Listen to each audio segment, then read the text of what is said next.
Hello and welcome to another Profiles of Endurance. I'm Father Scott Vanderveer. Many families seek to have children and build the family one child at a time. But life doesn't always hand us an opportunity like that. At times, people can experience multiple child pregnancies, and today's guest experienced that in a very big way. Cathy Amodeo shares with us today about what it was like to, in one pregnancy, wind up with 3 children, and how she has found her way through the ups and downs of motherhood and advocating for her kids throughout the years. And Cathy joins me here today, and I'm so glad that we're having this opportunity to talk. Cathy, start from the beginning. Talk to me a little bit about growing up. Where are you in your family's child situation, and what was your family life like growing up? I am the oldest of 4 children, and I grew up in Albany, New York.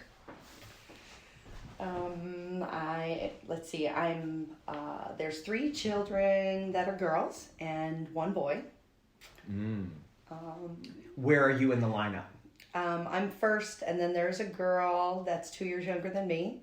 Then my brother is 5 years younger than me, and my sister is last at 6 years younger. You're the oldest. You're the matriarch. Yeah. I had the trailblazer. Yeah.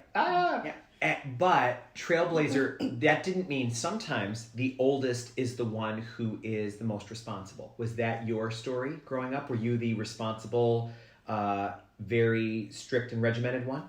Absolutely not. No. No, not at all. Let's see. As a child, I was pretty quiet, and I was very studious. And then as I became a teenager, I was more about stepping over the line and trying things out. Yeah. What was your hope for your life? What were your main goals for like what you wanted to be when you grew up and what your life would be like?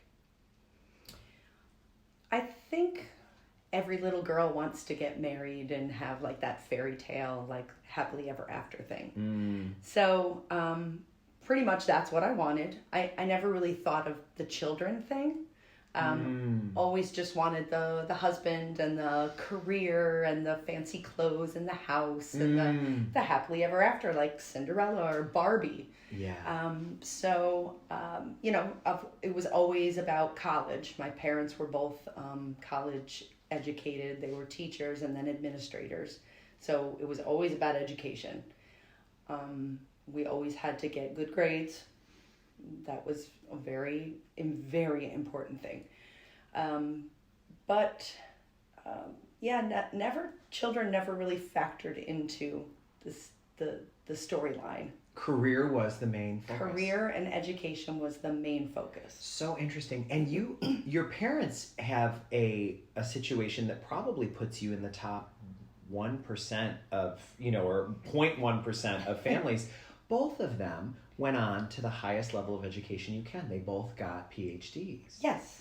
So that's a remarkable thing to grow up with people who aim so high, and they both use those for administrative service type roles, which Correct. is pretty impressive.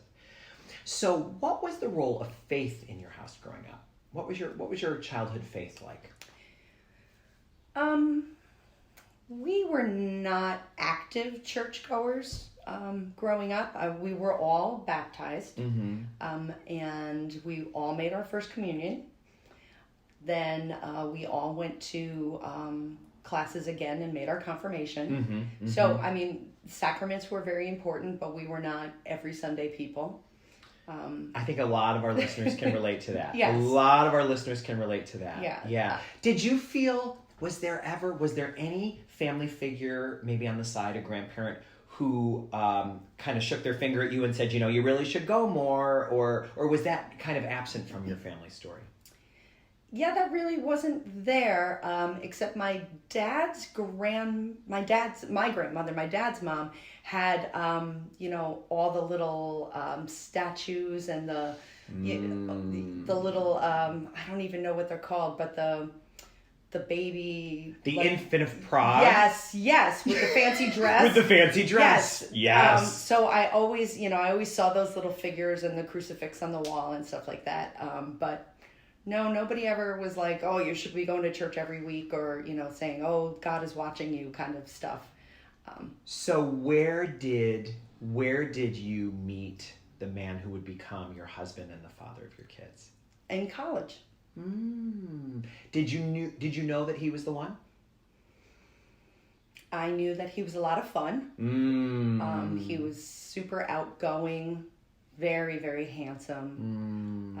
Everyone liked him. Just a person that was people were immediately drawn to. He was just Italian, but with blue eyes, and just vibrant and just fun and nice, and just a great person. Everyone was drawn to him. Yeah. How long did you date?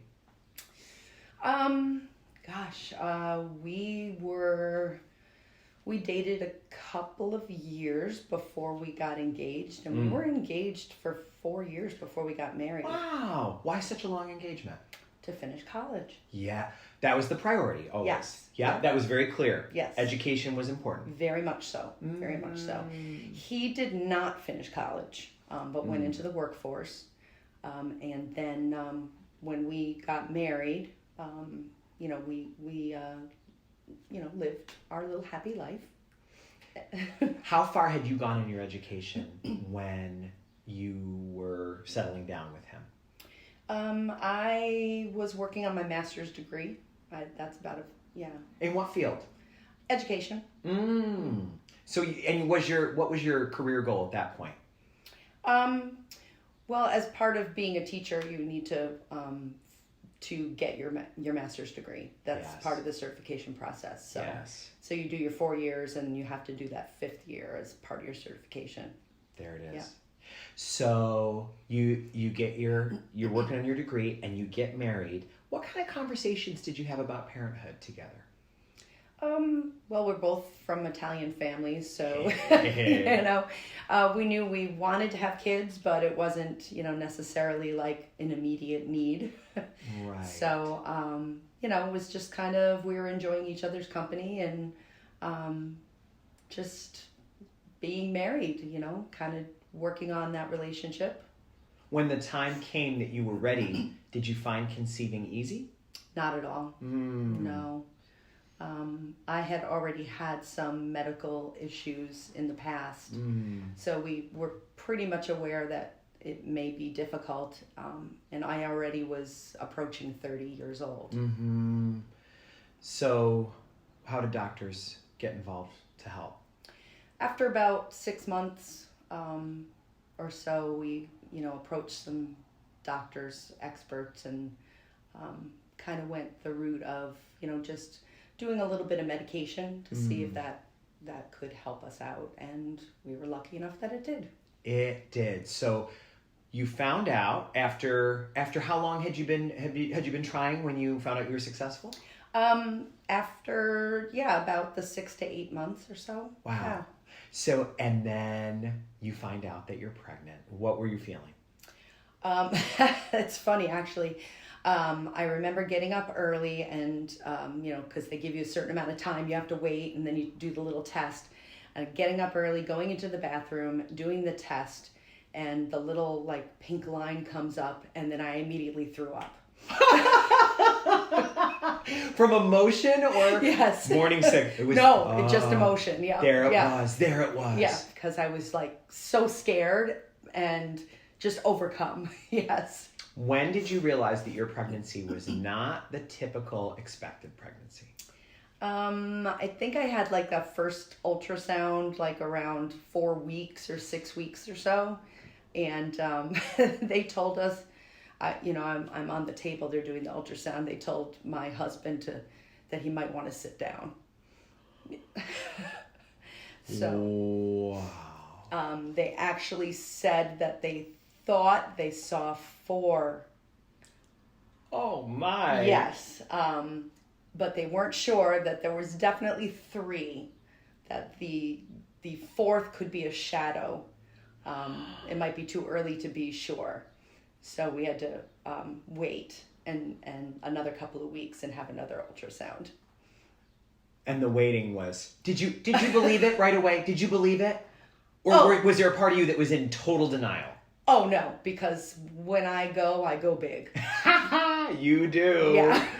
So at least 3 babies you're finding. At least 3 babies. I kind of had a feeling just from the very beginning that I would have twins.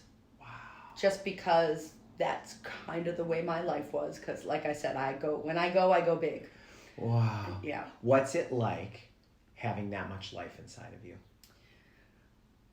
Scary. Very scary. Exciting. I mean, just having any life inside you is exciting. Yeah. Yeah. I think there's a lot of men who don't put words to it, but are quietly envious that this is an experience that we can never fully understand. Yeah. I mean, and I think it shows up in parenting too. The bond between mothers and children is something that sometimes men are watching on the sidelines and thinking, wow, yeah, look at that. Look at that. So when did pregnancy start to get uncomfortable?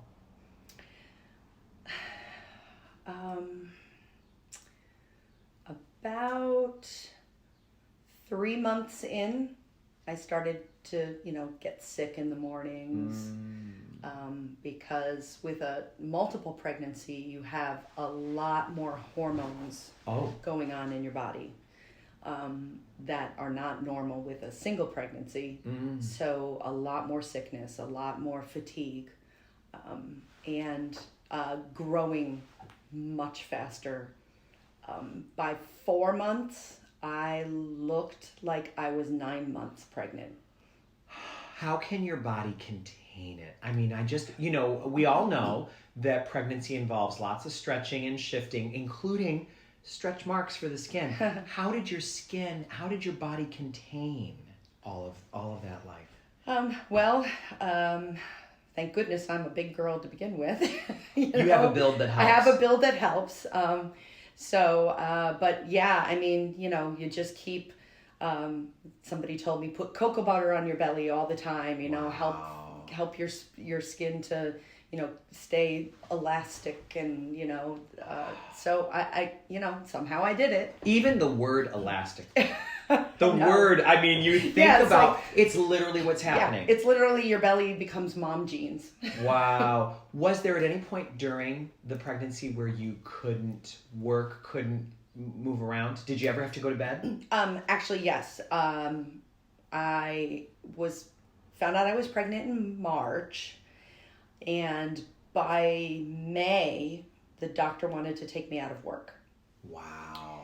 And I begged the doctor to let me finish the school year. Because you were teaching. Because I was teaching. And they let me finish the school year if I was laying down.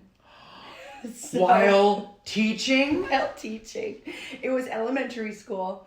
So they brought me in one of those chaise lounges, like the old-fashioned ones with the aluminum frame from the 60s or whatever, and the cushion on them that you could kind of put up the back like a chaise.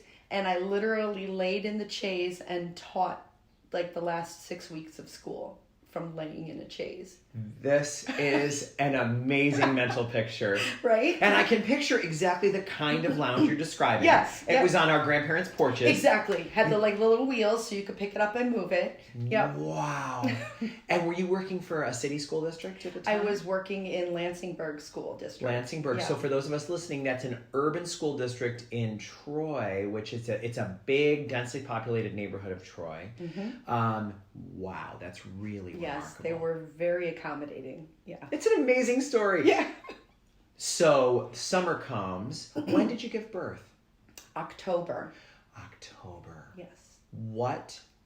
Now you're speaking to somebody who holds women in awe for the ability to go through labor and to go through cesarean procedures. I am in awe. Some people who go to church here know that I had hernia surgery last summer, Mm-hmm. and it was. I think it was the biggest news of 2019. Yeah. I feel like it was a very big deal. And I know that it's probably among the most minor forms of abdominal surgery you can have. What was it like to give birth to 3? How long was your labor? Oh, well, in between, before I got to that part, I was, like you said, bedridden for a long time. After I finished my teaching through the summer, I was bedridden in St. Peter's. In the not just at home. Oh, no. I was put to bed at 4 months because I went into preterm labor. Wow. And that happened a few times. Wow. And so I was in the hospital bedridden for almost the rest of the pregnancy. And so the thing that stops labor from happening too soon, am I right? Is it a combination of reduce your movement, stay laying, but do they give you some medicine too? They do, yes. Good. Yep. Which is not pleasant. And that's not pleasant. No, it's not. No, it's not. So for all of us who, I mean, for people like me, March, April, May, that quarantine time was the first time I had ever been so confined and was told, stay here, don't go anywhere. You experienced something way harder than that. Oh, yeah. Way harder. Yeah. How long were you in the hospital altogether?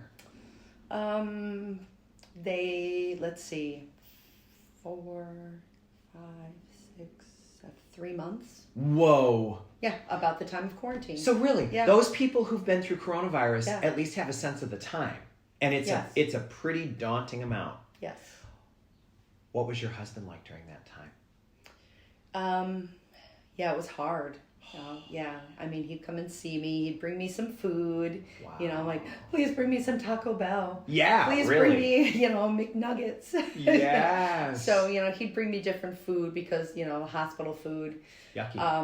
After eating it for 3 months, you want something different. My mother would make me homemade food and bring it to me. And but then, I couldn't have soda. I couldn't have coffee.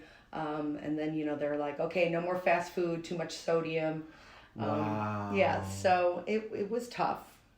And I had no view out my window. Ooh. It was a brick wall. Oh, brother. And I watched a lot of Law and Order, I think every season. What was going on inside of you with your emotions? The waiting is the hardest part. Yeah. Even though what you're waiting for is as painful as it is joyful. Right. Right. You're going to go through something big to get to the other side. Yes. Did you make it to 9 months? No. 7. 7 months, which Yeah. that's a safe zone though. Yes. Yeah. Wow. There were, it was very touch and go during that time. I had a very spiritual experience during that time that I was in that waiting. They had to put me in kind of like an induced coma for a couple of days. Wow. And during that time, I had a very intense dream, where, because I was just so depressed and ready to, wanted to give up, but I couldn't give up. I had 3 lives, but just so torn as to, this was just terrible, on my body and my spirit. And so during this time that I was in this coma state, I had this dream of Jesus. Wow. And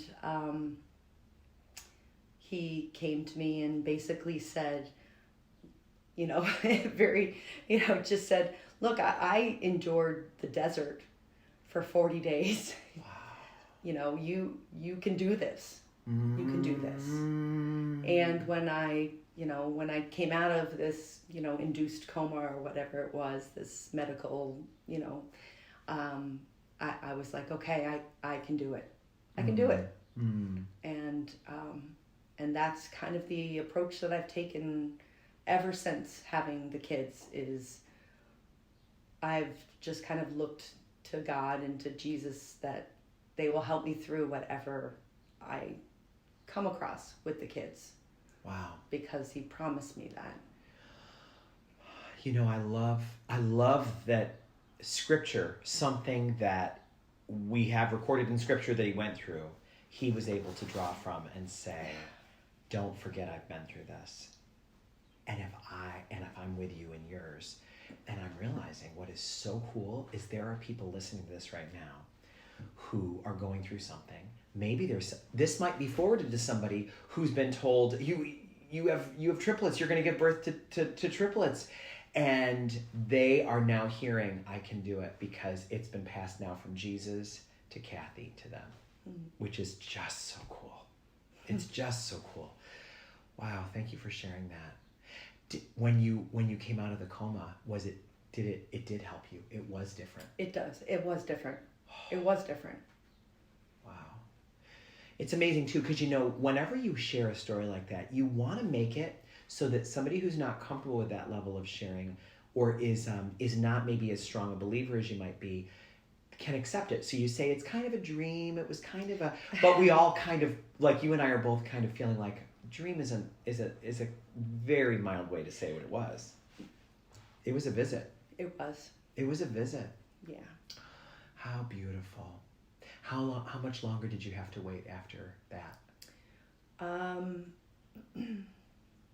Another month or so, and then they allowed me to go home, and I was home for about 2 weeks, because they said I was out of the danger zone. So they allowed me to go home, but I still had to be on bed rest. At that point, I was living with my folks. My husband had gone to boot camp. Whoa. In which branch of the military? The Army. The Army boot camp. The Army, yeah. He was going to boot camp. I had gone home to my parents' house and was in bed, and just woke up from a nap and sneezed, and my water broke. Wow. So October 16th. Wow. And that was the day they were born. Could you be driven to the hospital, or did you need to be rushed? My parents took me to the hospital. We only lived. They only lived a few miles away. Wow. Yeah. What was birthing like? Well, they had to prepare. They had a special surgical team for me. Wow. And then a special NICU team, 3 separate NICU teams for each of the babies. Wow. Yeah, so it was a whole, big ordeal. They, I think that happened at maybe 2:00 in the afternoon, and then they were ready for me to go into the surgery at 6:00, 5:30. And is surgery cesarean a form of cesarean? Yes. Yeah. And is that, tell us, for those who, I don't know, is that typical for triplets? Yes, yeah, it is for safety reasons. Yeah, I bet. The third child, if you try to birth naturally, is deprived of oxygen too long. Wow. So that's the typical delivery method. Yeah. What did you? So were you at all conscious during that surgery, or were you completely out? I was conscious during the whole thing. Yes. Wow. Yeah. I can't imagine. Well, you don't really kind of see anything. They put a little, curtain kind of thing, a little half curtain. So you can't see them making incisions, but you could see when they lift each child. Oh my. So it was pretty amazing. Yeah. And my mom was allowed to come in and videotape. This exists? It exists. Yes. Wow. And the only reason they allowed her in is because my husband was at boot camp and couldn't be present. So they allowed her to videotape. Wow. So that was an amazing thing to be able to do, yes. So special. Yeah. So special. Were these the first grandchildren in the family? They were. Oh, they're remarkable in every way. Yeah. Every category, these kids are Yeah. remarkable. What were they telling you about the babies as you were they able to say, here, this one's a girl, this one's a boy? Yes, well, we knew that already from the beginning. because of having to prepare for so many babies. It was important to know the genders, just so we knew, were we preparing for 3 girls? Were we preparing for 3 boys? What, because the preparations were just enormous and expensive. What was your house situation like then? My parents' house luckily had a mother-in-law apartment. And so that's where I moved in. And it was like a living room, bedroom, kitchenette kind of thing. So I actually moved into the living room part and the little like bedroom, like living room, kitchenette area, like we made the baby's room. So it was like this big open space. So there were 3 cribs and my room and 3 bouncy seats and 3 swings and one changing table. Only need one of those. Can only change one at a time. But yeah, it was just like, it looked like a nursery. I can't imagine. And expensive. Let's face this, you're young in your career. Yeah. This is expensive. Well, you know what? We were very lucky. People just came out of the woodwork. I have a crib. I have a bouncy seat. I have a this. I have a that. And Mata Christi has a big garage sale every year. Oh. And that's where my sister's husband's family attends. This parish in Albany. Yes. And so I was able to go to their big trash and treasure sale and, pick up so many things there so reasonably. And that's what we did. What a blessing. To outfit 3 children, just ridiculously expensive, and we were able to do it. When they briefed you on your children, what did they tell you? The 3 were obviously had to stay in the NICU, but they all had the little nose cannulas. They had to be on oxygen. Oh, they did. Yes. How much did they weigh? The first was 3 pounds 7 ounces. The second was 4 pounds 7 ounces. And my baby was the first was 3'8", 4'7", 3'6". Oh boy. Yeah. And so you're very meeting tiny. Yeah. They're tiny, Yeah. which is typical also for Yeah. triplets. Yes. You can't have Right. And there's 2 girls and a boy. 2 girls and a boy. Oh, Yes. which is so cool. I guess I never thought about triplets being all different genders. I guess I should have known that, but it's And they were fraternal. Obviously, the boys and the girls, but the girls are fraternal also. They're also fraternal. Yeah. So interesting. So they've got some of those twin qualities, but they also are very unique individuals. Correct. Yeah. Wow. So they're in the NICU, and what are they telling you? That they seem healthy. The first night we had a lot of difficulties with the boy. Oh. He had a little heart defect. Oh. Something with his heart valve. They had to give him a transfusion the first night. They were able to correct the valve with some medication. So he didn't require any surgery, which was wonderful. But it was pretty touch and go for him the first night. They said that's typical for preemie boys, that they can have some difficulties. But other than that, they grew stronger and they were eating and just their lungs were getting stronger, and that's the hardest part is the lung development. And eventually, about a month later, the girls came home, and it took about 6 weeks for my boy to come home.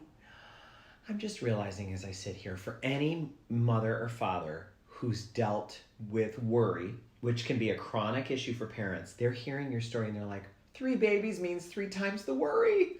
Oh, yeah. You actually get to say, this one's doing well today, but this one is struggling today. This one's lungs are more developed. I mean, that's really scary for a mother. Yeah, and to have to, I would go to the NICU every day, but to have to split your time holding, touching, because you want to make those contacts with, but to have to split your time between 3 different babies, I would be there for hours, which is good. Yeah. But to have to split your time between all of them it's very difficult.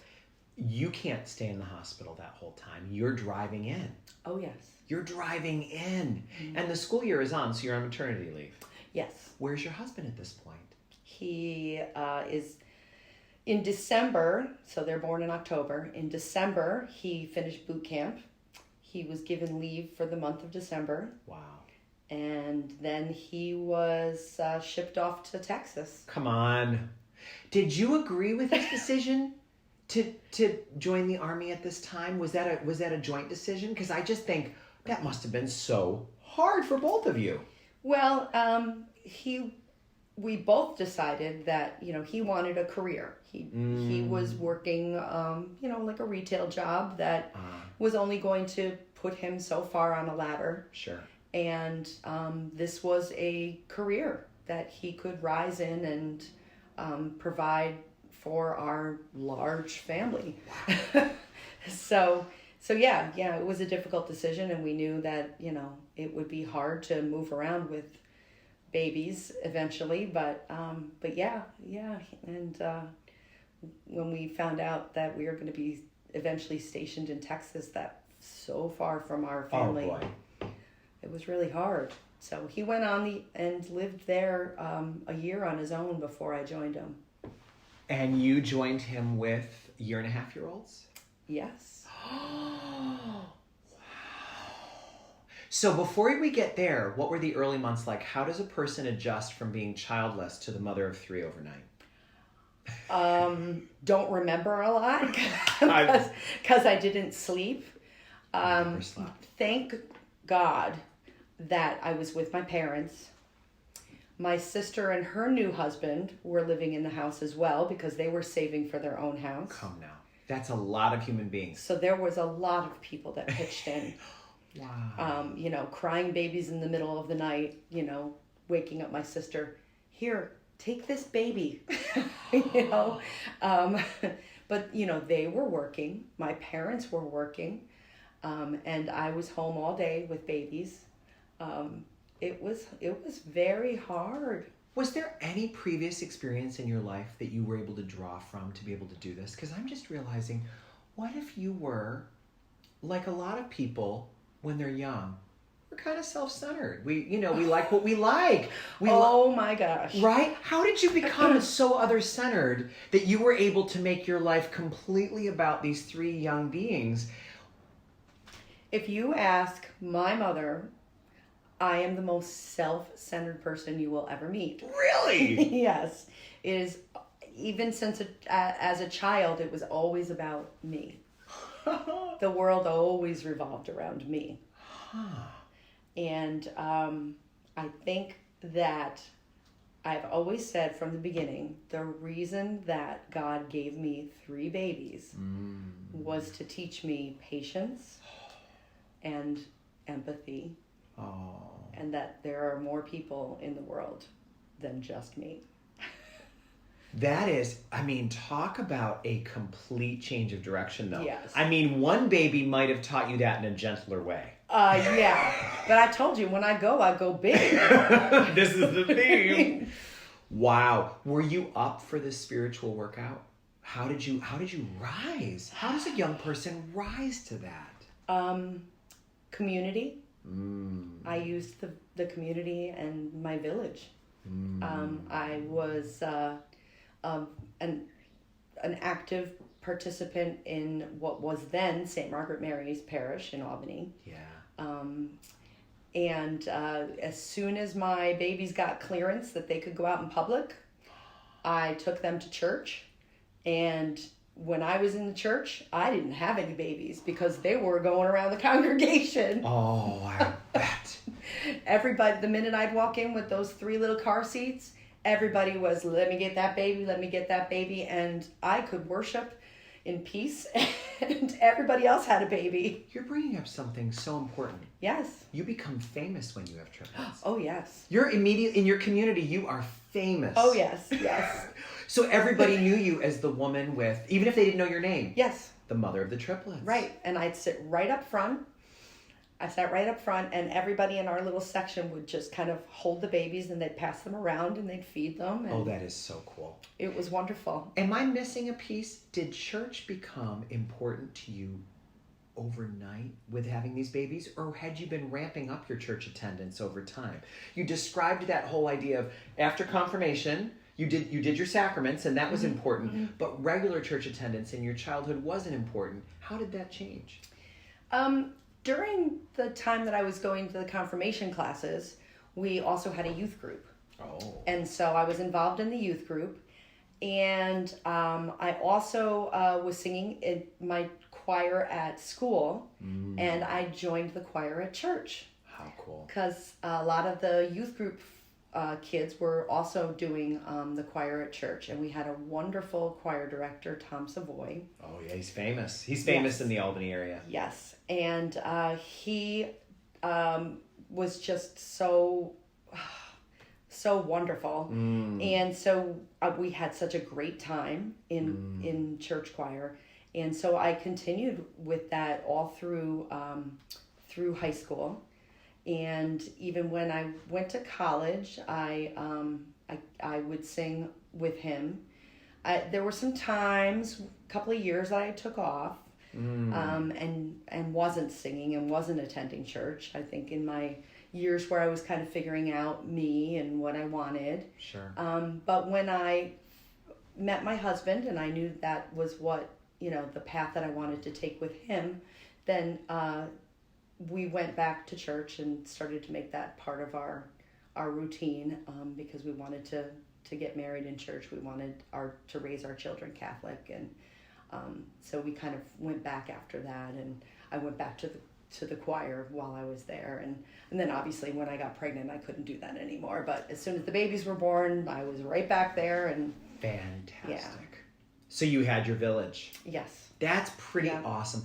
I guess I'm realizing it would be so much harder to be the mother of triplets without a church community.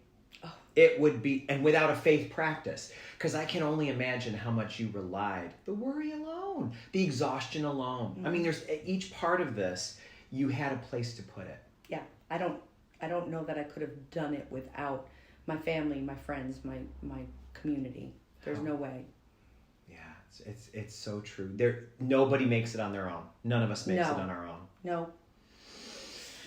So, as your children start to develop and you start to get the hang of this, and you and your husband are getting the hang, you no longer are shocked by being the parents of three. You're getting used to it. Oh, I don't know if you're no longer shocked.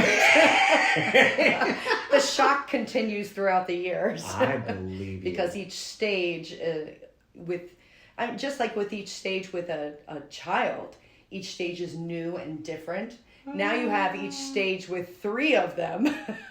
It's a shock at every stage. I get it. I can see it looking from the outside in. Wow.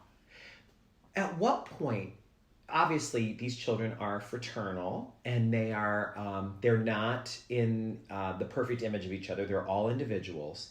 But you at some point realized that they were not all able to experience life in the same way. Mm-hmm.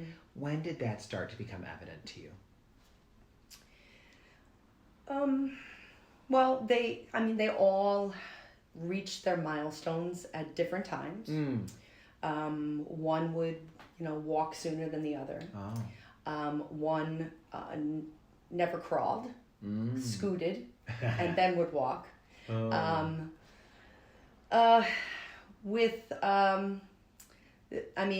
Two of them have special needs. One more severe than the other.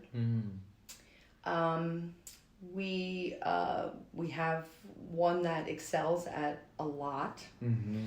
We have what I like to call a spectrum of triplets. You do? I do. I have, my son has severe autism.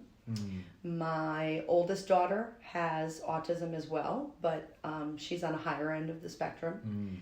My middle daughter is what we call neurotypical. Ah. And she's kind of the spokesperson for the three, always has been since she was little. Wow. The protector also? Oh my, yes. Ah. Yes. We realized that they were not developing at the same level about 9 months or so, approaching on 1 year. My son was not doing the same things as my daughters. Oh. He was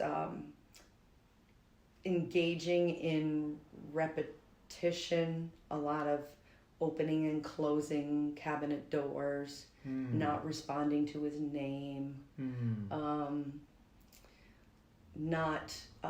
just not doing the same thing the girls were doing, not babbling, those kind of things. Is this now, looking in retrospect, are they typical signs? Yes, they are. They are yes, typical. Yes, they are. Although much earlier than children with autism, then they're noticed. Oh, interesting. Yes. Most children with autism, the signs are noticed later, 18 months to 2 years old. Interesting. And we were able to notice them much sooner. It's a great benefit, perhaps, of being an educator, too. You were given some skills. You were given some training. Right. Did you have your master's by then? Yes. You did. Mm-hmm. So, wow. What did that mean for you? What does it mean when the milestones are being reached at different times and you're starting to notice behavior that is varied among the three? What do you do? Well, it's funny. At that point, autism was not as widespread or known as it is now. Yes. So we're talking 2001. Wow.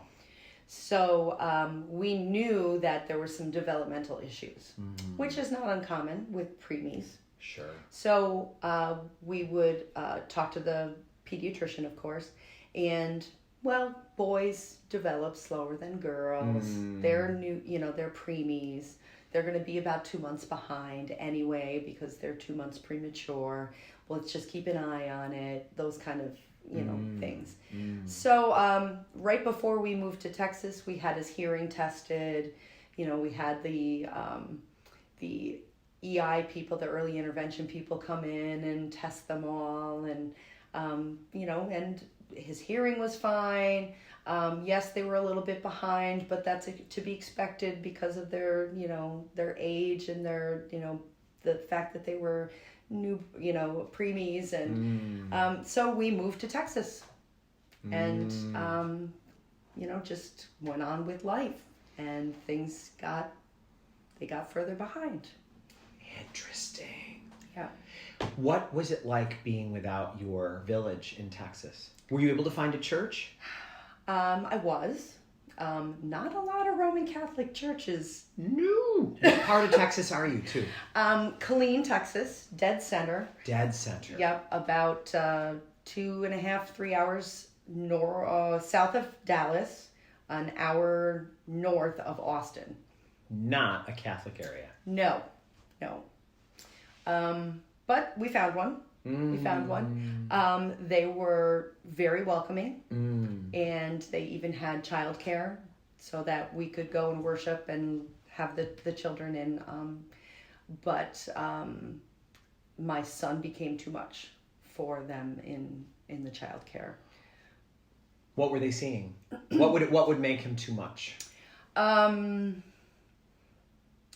Trying to run away, throwing things. Trying to bite, and all out of frustration without, not being able to communicate with others. How hard. Yes. So, that made it difficult for us. So we would have to, my husband would stay home, and I would go to church by myself. Yeah. And then that became a stress on him, staying home with the children by himself. So eventually gave up going to church. It was just too much. At this point, you don't have a crystal ball, but what are you anticipating as an educator? You're thinking, what kind of a future were you envisioning at that point? for my children. For your children and for your family. Well, I wasn't envisioning anything. I was just trying to get through each day. Eat one day at a time. Yes, yeah. And worried constantly about their development, what was going on. Two of them are not talking. Yeah. Why aren't they talking? Wow. And were you working in Texas? I eventually did go back to work at an elementary school. I did, and they went to a preschool program at 3. Yeah, 3 going on 4. And I thought maybe that's what they needed. They needed socialization outside of themselves. Sure. So that seemed to work for a bit, and until they would tell me, "Oh, your son is so wonderful. He just sits and plays by himself all day."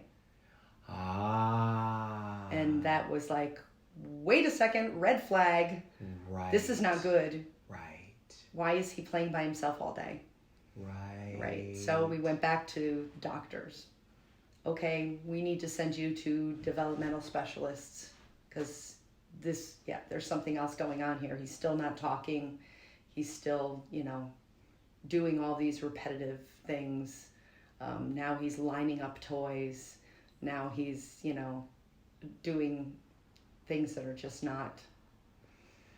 A parent 20 years later, am I right, would not need to work so hard to find someone who would have the ability to diagnose this, because Correct.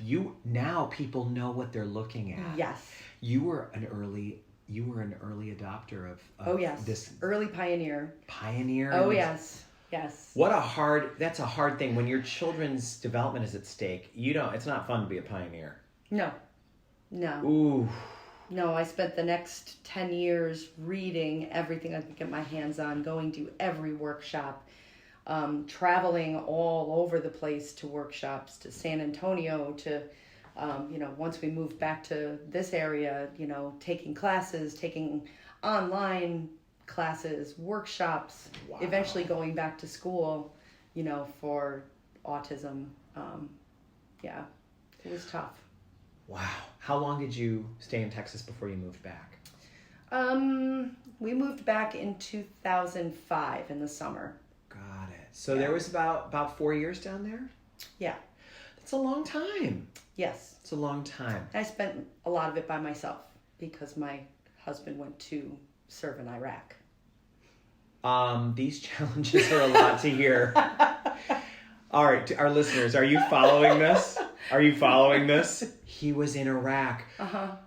All right, so now we're talking incredible fear about your husband's safety. Yes. Fear about your children's development, and a crushing workload taking care of 3 children without your village. Yes. Wow! What were your prayers like during these days? What was your prayer? Constant. I bet. Yeah. Wow. So coming back was a blessing. Yes.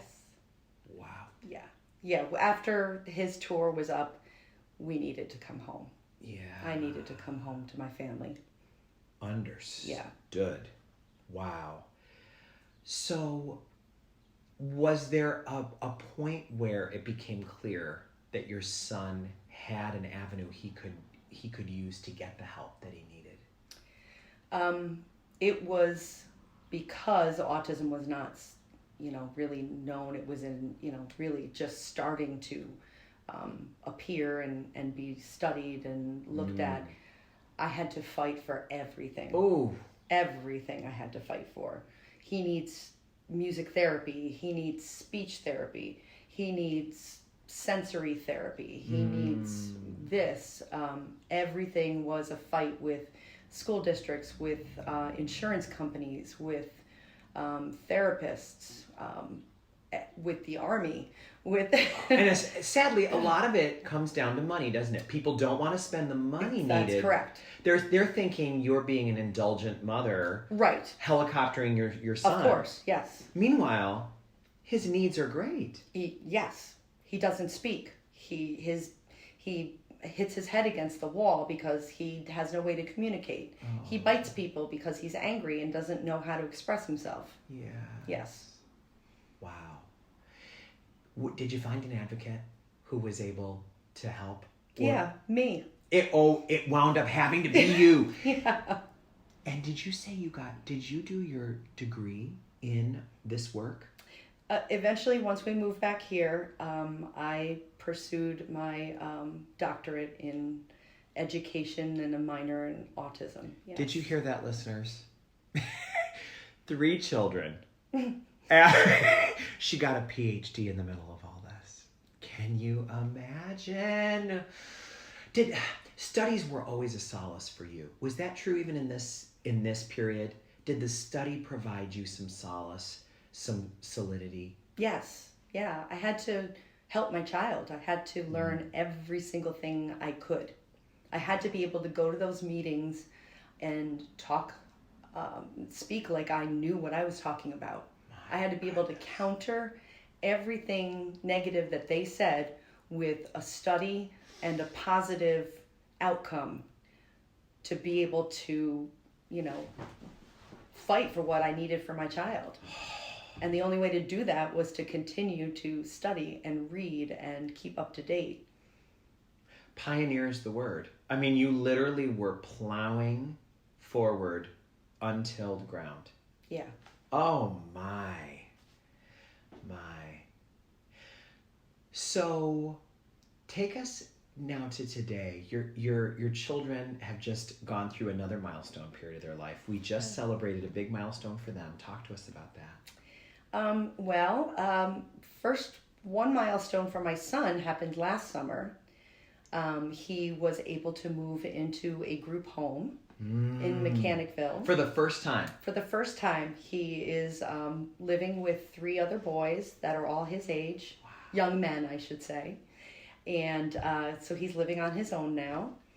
And he has, round the clock caregivers that are also there for...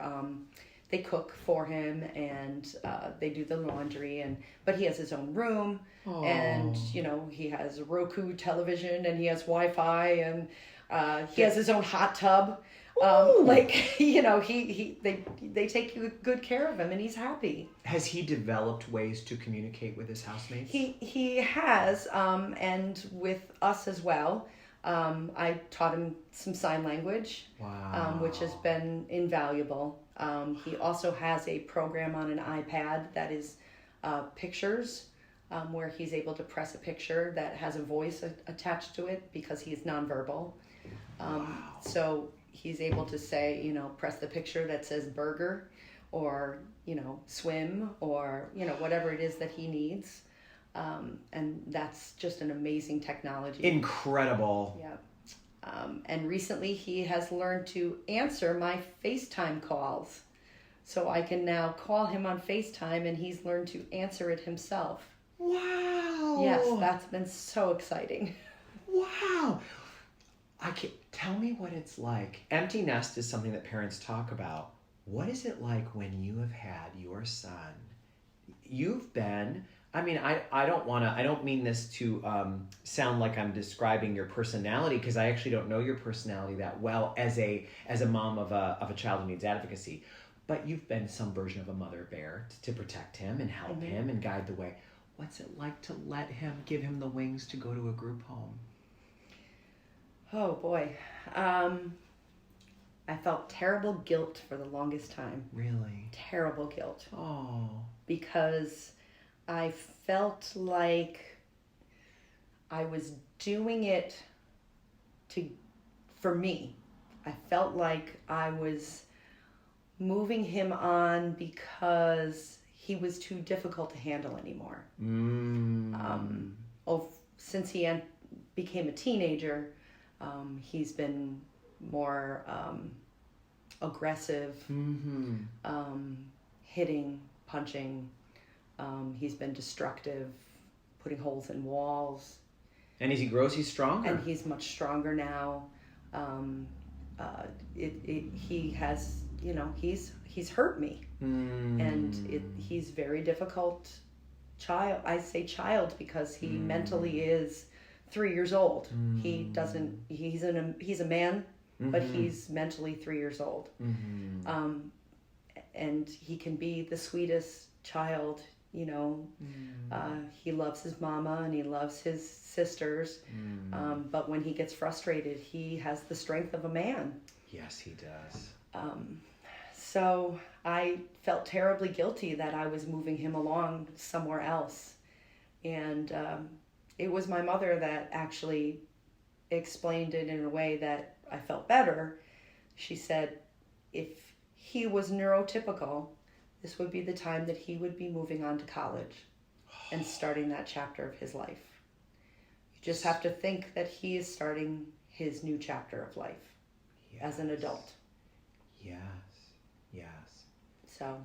And it makes perfect sense. Yeah. One of the things that I think would make me as and other neurotypical folks frustrated would be to have the drive to want to go out on my own, whatever that meant, and not be able to do it. And he, on some level, has this drive. The drive that we all have, no matter, I want to do it myself. I want to do what I can by myself as much as I can. He does have that.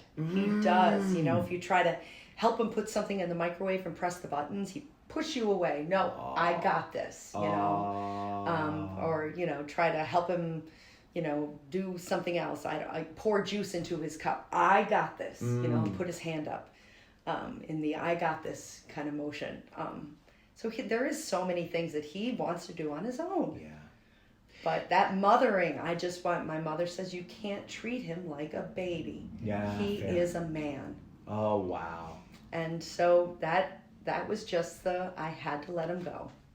That's real spiritual work. That's real spiritual. And now you say it, you actually can smile thinking about it. You are happy for him. I am happy for him. And, you know, we go out to lunch every week and we have a lovely visit. And then he tells me when it's time to go. He takes me to the door and... He does! He does. Takes me to the door and says, okay, Mom, it's time for you to go now. You know? I love it. Yeah. I love it. So he likes where he is. Wow. Yeah. I'm so happy to hear that. And you know, it's interesting. He's got a beautiful spirit, and he's a beautiful looking young man too. He is. He's a very handsome boy. Yes. He's a very handsome boy. Yes, he is a handsome boy. And you have two lovely daughters who just had a milestone as well. They did. They just graduated with their associates from Schenectady. They just graduated, and which is very exciting. And of course, like you said, both of them are in different places with their needs and their functioning. So what are they working on? What is their life project now? Well, they are both headed to Potsdam University. My oldest girl does have autism, and she thought that she would stay home up until last week. Really? Her career goal was to stay here and attend a certification program and go in the workforce. And after some soul searching, she has decided now that she would like to attend college with her sister. Wow. And the two of them have such a strong bond. Oh boy. I was teasing them the other day. They've never been away from each other in life more than 2 weeks. Wow.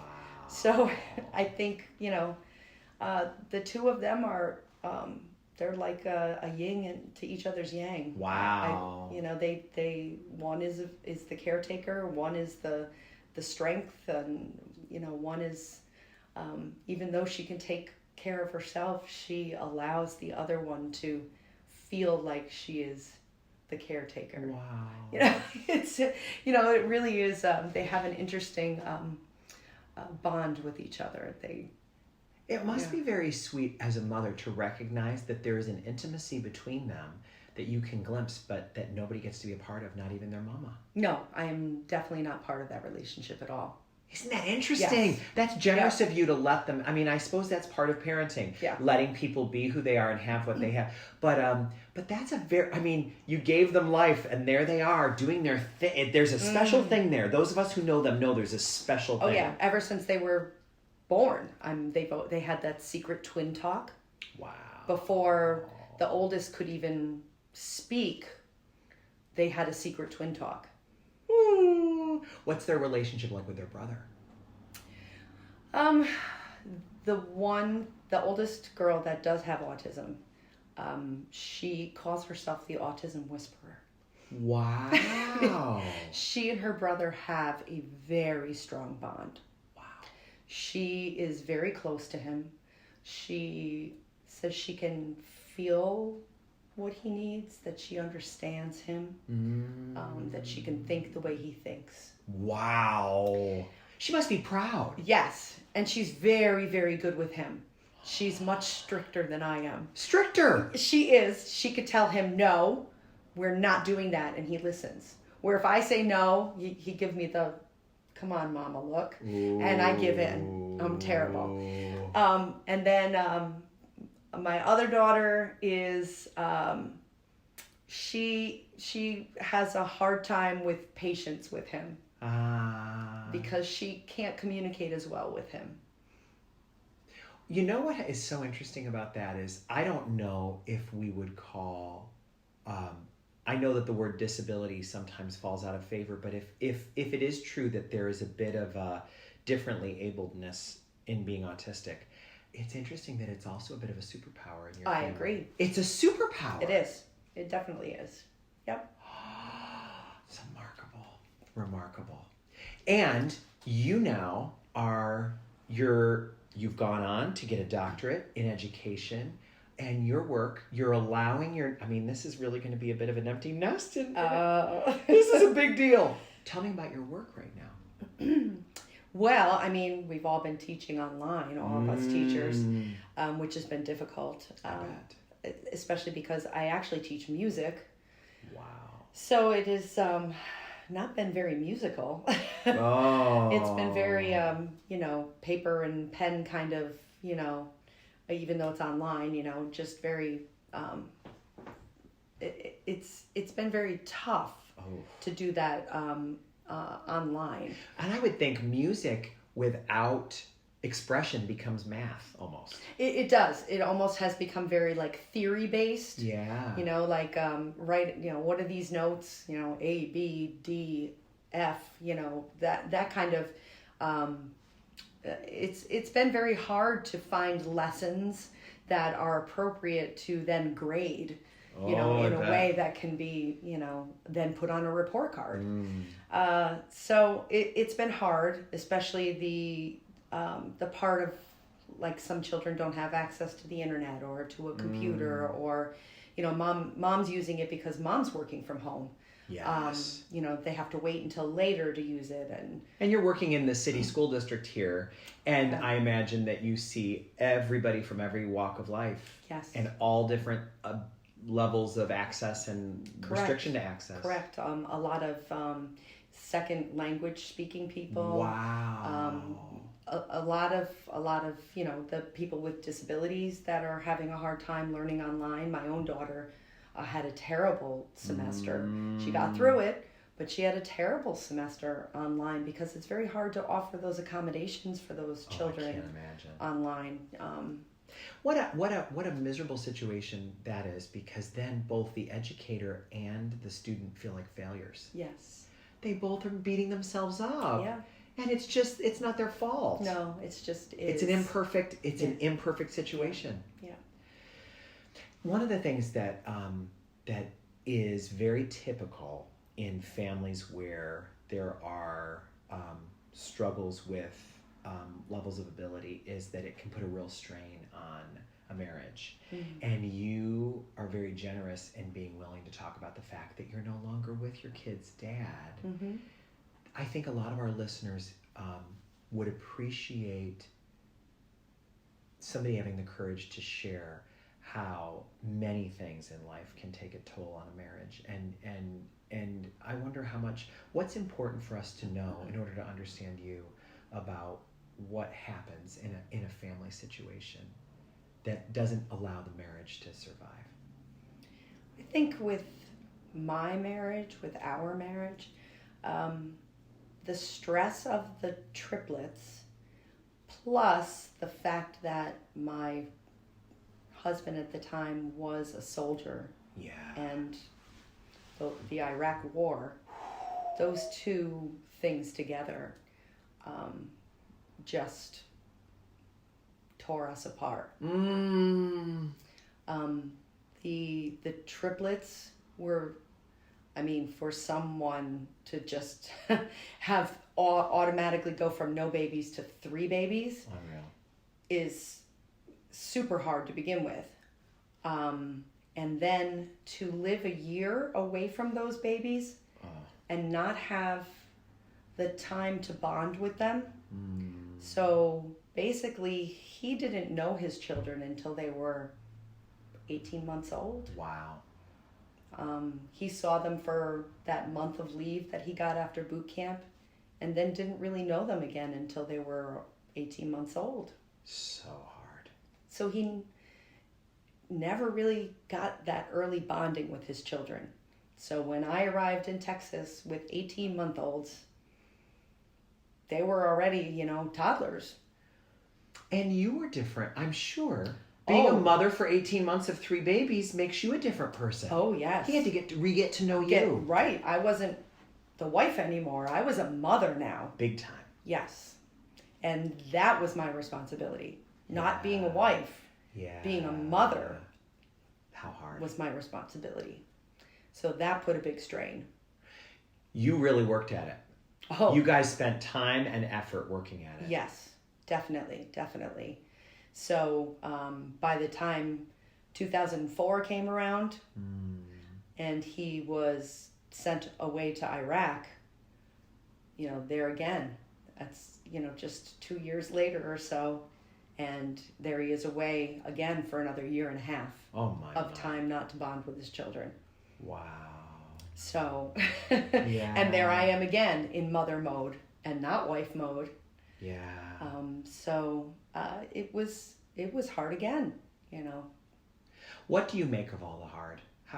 Where do you put all the hard in your life, spiritually, emotionally? What do you do? Because I mean, the life you're describing is an amazing life. We are listening. I can imagine this will be one of those episodes that's just shared broadly. People are going to be like, you got to hear this one. This is amazing. You've had an amazing life. And it feels hard in many, many ways, at least challenging. Not hard like there's no reason for anyone to pity you because of the situation you've had, because it's been amazing. I don't want that.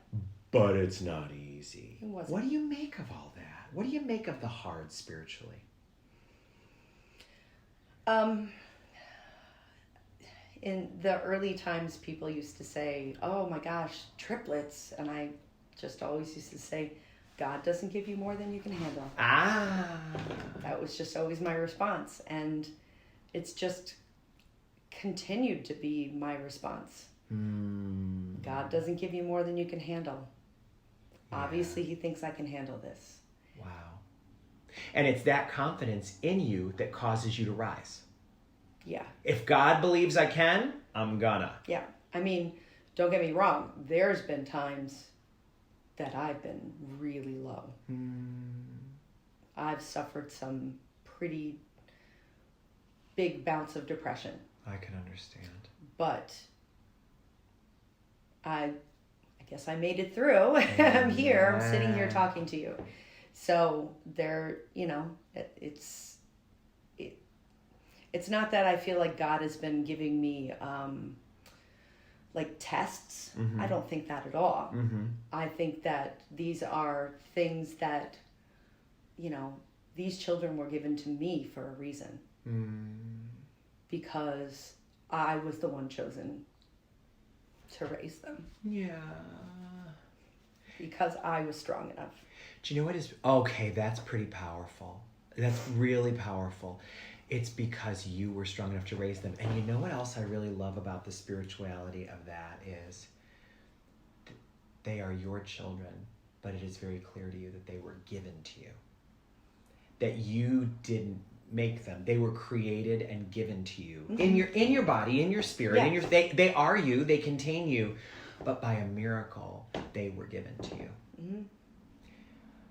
Which I think the way you speak about them, there's a lot of reverence. Like you recognize that they are individuals with their own story and their own journey and their own souls. and you have reverence for them. Yes. I am so grateful for all that you're sharing, and I want to. There's a couple of questions that I like to ask folks whenever we talk about these kind of things, and I'd love to get your response to them. One of them is, a principle that guides their life is, everything happens for a reason. Every single thing that happens is for a greater purpose. It's all a plan. Other people say the opposite. Where are you on that? No, I think everything is for a greater plan. I definitely think God has a plan for all of us. I've made many mistakes in my life. Many. But those mistakes, and I constantly make mistakes, but every mistake that I make, I learn from and I grow from, and it has all led me to where I will eventually be, which is heaven. Yes. Because that's where God wants me to be. And I know you've seen it before, but a few years ago, I have this tattoo on my arm, and it says, "Thy will be done." And whenever things get tough, or I think I can't handle something, I always look here, and it's to remind me that it's God's will. Wow. You've given your will over to God's will. Yes. Yep. Oh my gosh. It's awesome.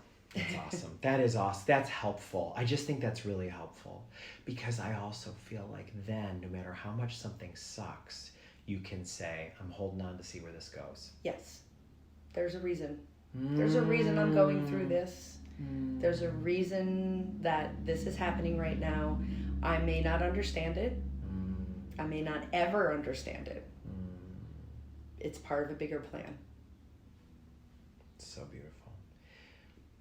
A lot of your story, laying in bed with bed rest in the hospital, dealing with a spouse gone for incredible amounts of time for military service, not knowing how you're going to get the services for your children with special needs that they need because you're hitting roadblock after roadblock.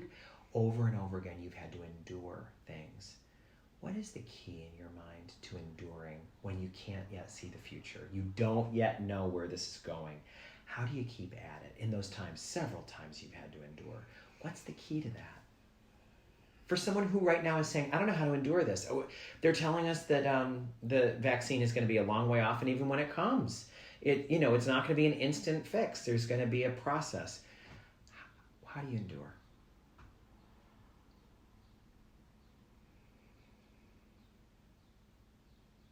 I think I just have to go back to to my tattoo. Amen. I mean, it's God's will. It's Thy will be done. That's always what's kept me going. It's not what I want. Even when I was younger, I would always pray, oh, I hope I get that bike I want. I hope that boy likes me. And now my prayers are so different. So different. It's if it's the right thing, please help so-and-so to, get healthy. When it's the right time for this to end, let it end. Oh. Rather than asking for a particular outcome, you say, may the right thing in your time occur. Exactly. Oh, that's helpful. Because it's not about what we want. It's about God's plan. Well, and you said it well. I love that you said this. God wants me in heaven. That's where I'm going to end up. God wants me desperately in heaven. God wants to spend eternity with me in heaven.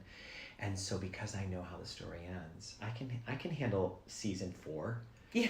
Season 4 might be a disaster, but that's just so you'll keep watching. Exactly. Because there's a cliffhanger at the end. Absolutely. But But I know there's going to be a happy ending. Totally. Even though that cliffhanger is going to leave me. Amen. That's really helpful. Last question. We're all together. The whole world is in the middle of something that we've never been through in our lifetimes before. Mm-hmm. What's your best hope for how this ends? What are your best hopes for life when we talk about coronavirus in the past rather than the present? Oh, I definitely know the answer to this one. It may not be popular, but I love the last 3 months because I have gotten to know my neighbors. I have had conversations with people that I haven't known, just socially distant in the Hannaford parking lot. Mm-hmm. I have had game nights with my children, over and over again. I have had time to work in my garden. I've read books. I've just laid in my hammock. I've checked in on neighbors, and asked if they needed stuff. I've donated to the food pantries. I hope that we, after all of this, remember to go back to those basics of caring and loving for each other. That's what I hope for. I love that because, it's so true for me too. A lot of the things I see in the news about the divisions that are in our society, they're all there, but not in our little towns in the same way that you think. That's on a much bigger level. What's going on in our towns mostly is people helping each other and caring about each other. Yep. Yeah. It's amazing. People out walking, waving at each other, just driving through town, waving at each other. So true. Yeah. I love it. Well, I'd like to invite now for the listeners to just take a second, because as one of the things that we have to celebrate is these conversations, Profiles of Endurance, would not be happening if it weren't for coronavirus. We would be too busy with parish meetings, we'd be too busy doing business as usual, and we would not be taking the time for conversations like this. So I'm just taking a second to savor this one, and I'd love to invite you to join me.